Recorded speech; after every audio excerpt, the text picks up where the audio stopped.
Monsoon. यह शब्द भी एक धीमी लगातार बरसने वाली बारिश जैसा लगता है।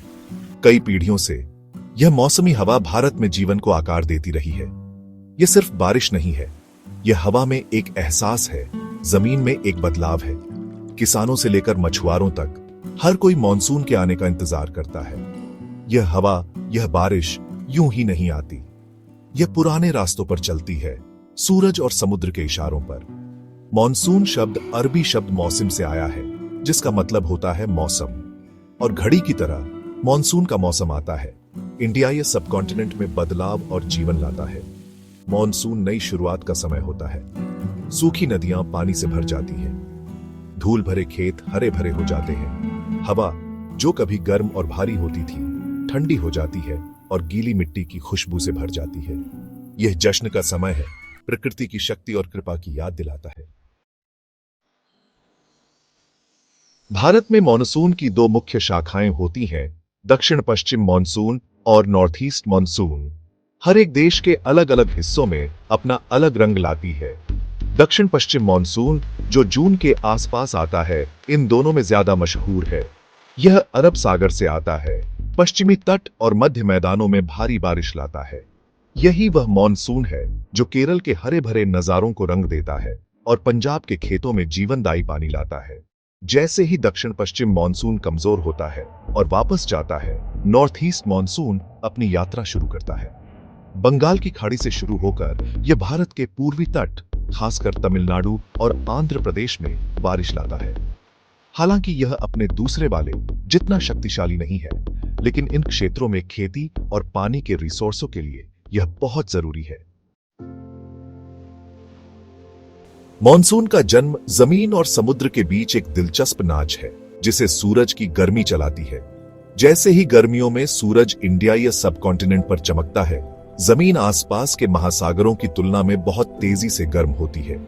तापमान में यह अंतर जमीन पर कम दबाव वाला क्षेत्र बनाता है। इसी दौरान महासागरों के ऊपर ठंडी हवा ज्यादा दबाव वाला क्षेत्र बनाती है।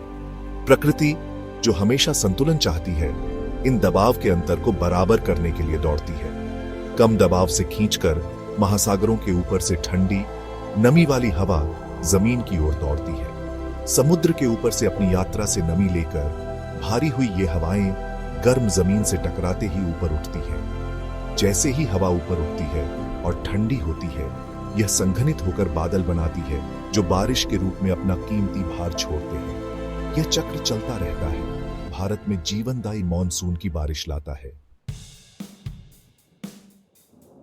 भाग 4, भारत की जीवन रेखा, एक उपहार और एक जिम्मेदारी।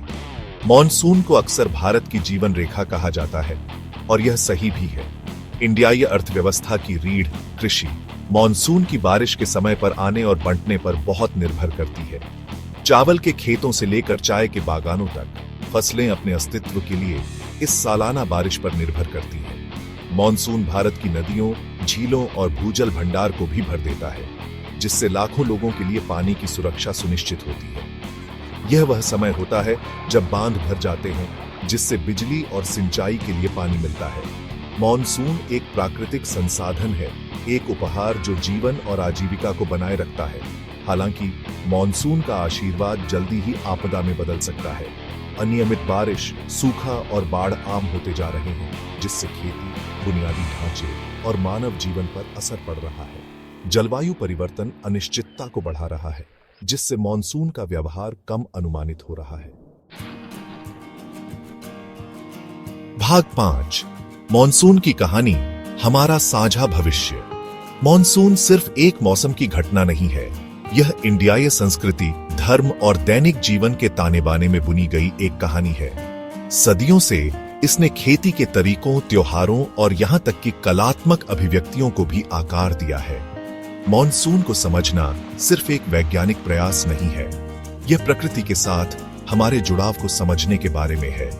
जैसे जैसे हम जलवायु परिवर्तन की चुनौतियों का सामना करते हैं, इस प्राकृतिक चक्र के नाजुक संतुलन का सम्मान करना पहले से कहीं ज्यादा महत्वपूर्ण है। मॉनसून पर हमारे कार्यों के परिणाम होते हैं और मॉनसून बदले में हमारे जीवन को आकार देता है। अपने पर्यावरण की रक्षा करके, स्थायी तरीकों को बढ़ावा देकर और बदलते पैटर्न के अनुकूल होकर हम यह सुनिश्चित कर सकते हैं कि मॉनसून आने वाली पीढ़ियों के लिए जीवन और समृद्धि का स्रोत बना रहे। मॉनसून की कहानी एक याद दिलाती है कि हम सभी जुड़े हुए हैं और हमारा भविष्य प्रकृति की लय के साथ जुड़ा हुआ है।